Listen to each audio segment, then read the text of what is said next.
Hi viewers, ఈరోజు మనం machine walk Manikonda branch లో ఉన్నాము.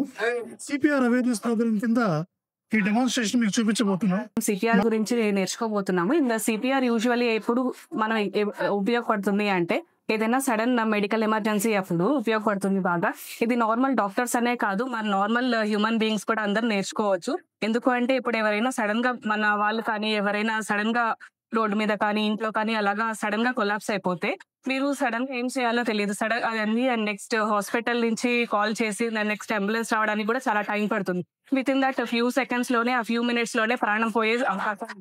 సో అందుకని అవన్నీ మనం అవాయిడ్ చేయాలి అంటే సిపిఆర్ అనేది ప్రతి ఒక్కరు నేర్చుకోవడం చాలా ఇంపార్టెంట్. సో యూజువల్ గా సిపిఆర్ అనేది ఎలా చేస్తారు అంటే దానిలో ఫ్యూ స్టెప్స్ అనేది ఖచ్చితంగా ఫాలో అవ్వాలి. సో సిపిఆర్ ఎలాగా అంటే ఇప్పుడు ఒక పేషెంట్ కానీ ఒక మనిషి కానీ సడన్ గా కొలాప్స్ అయ్యారు అంటే చుట్టుపక్కల సీన్ సేఫ్టీ ఉందా లేదా అని ఫస్ట్ చెక్ చేసుకోవాలి. ఇప్పుడు సపోజ్ రోడ్డు మీద పడిపోయారు అనుకోండి, రోడ్డు మీద ఎలాగా అంటే చుట్టుపక్కల ట్రాఫిక్ అంతా క్లియర్ చేసి ఆ పేషెంట్ ని కొంచెం జాగ్రత్తగా హ్యాండిల్ చేసి పక్కన తీసుకోపెట్టి పడుకోబెట్టాలి. ఆ ఫ్లాట్ సర్ఫేస్ మీద సిపిఆర్ చేస్తే చాలా ఉపయోగపడుతుంది. ప్లస్ ఇంకొకటి సెకండరీ ఏంటి అంటే పేషెంట్ రెస్పాన్స్ మెయిన్ గా చూడాలి. పేషెంట్ రెస్పాండ్ ఎలా చూడాలి అంటే పేషెంట్ ని ఫ్లాట్ గా పడుకోబెట్టినప్పుడు 2 hands తో భుజాల మీద ఇలా ట్యాప్ చేసి చూడాలి. ఓకే, ఇప్పుడు మినిమం 4 or 5 times చేయాలి. 4 or 5 times కూడా రెస్పాండ్ అవ్వకపోతే ఇప్పుడు మనం వెంటనే సిపిఆర్ అనేది స్టార్ట్ చేయాలి. So in CPR next step ఏంటి అంటే బ్రీతింగ్ ప్యాటర్న్ చూడాలి, పల్స్ చూడాలి అండ్ నెక్స్ట్ చెస్ట్ ఎక్స్పాన్షన్ అనేది చూడాలి.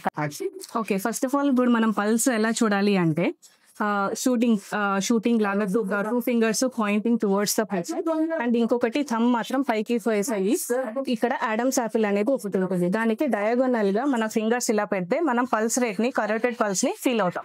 ఒకవేళ ఇన్ కేస్ కరోటెడ్ పల్స్ కానీ ఫీల్ అవ్వకపోతే విత్ ఇన్ ఫ్యూ సెకండ్స్ లో బ్రీతింగ్ ప్యాటర్న్ కూడా విత్ సింగిల్ ఫింగర్ తో చూడాలి.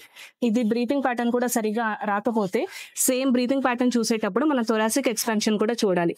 ఒకవేళ ఇన్ కేస్ అది కూడా కనపడకపోతే వెంటనే 2 hands ఇలా పెట్టి 2 elbows ని ఎక్స్టెండ్ చేసి అండ్ నెక్స్ట్ ఇక్కడ 2 చెస్ట్ ఉంది కదా, ఇక్కడ నిపుల్ లైన్ అనేది ఒకటి ఉంటుంది. నిపుల్ లైన్ కి మిడిల్ గా కరెక్ట్ గా, ఓకే, నిపుల్ లైన్ కి కరెక్ట్ గా మిడిల్ గా ఇలా ఉంది. సో సిపిఆర్ అనేది స్టార్ట్ చేయాలి కంటిన్యూస్ గా. సో ఇలా మీరు చేసేటప్పుడు మీ 2 elbows ని బెండ్ చేయకూడదు అండ్ నెక్స్ట్ మీ మూవ్మెంట్ కూడా ఎలాగ ఉండాలి అంటే పైనుంచి upward towards the down pressure ఉండాలి.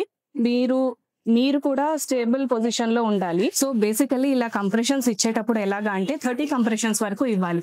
సో 30 compressions వెంటనే తర్వాత మళ్ళీ బ్రెత్ చెక్ చేసి పేషెంట్ ని ఐదర్ పర్సన్ ని ఇలా చిన్ అప్ చేసి దాని తర్వాత జా ఓపెన్ చేసి మీకు ఒకవేళ ఇన్ కేస్ ఏమన్నా అంబూ బ్యాగ్ కానీ అవన్నీ ఏమి లేకపోతే మౌత్ టు మౌత్ అన్న రెస్క్యూ చేయొచ్చు. 2 rescue breaths మాత్రమే ఇవ్వాలి.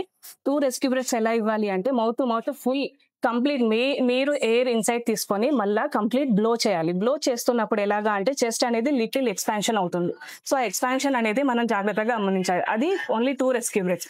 వెంటనే మళ్ళీ అనదర్. సో అలాగా మీరు 120 to 130 compressions కంటిన్యూ చేయాలి అంటిల్ ద అంబులెన్స్ ఎమర్జెన్సీ వాళ్ళు వచ్చేవారు.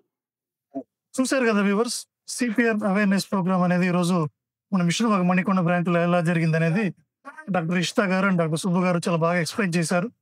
అండ్ మురళి గారు కూడా చాలా సపోర్ట్ చేశారు. మరిన్ని అవేర్నెస్ ప్రోగ్రామ్స్ తో అది త్వరలో కలుద్దాం. బాయ్.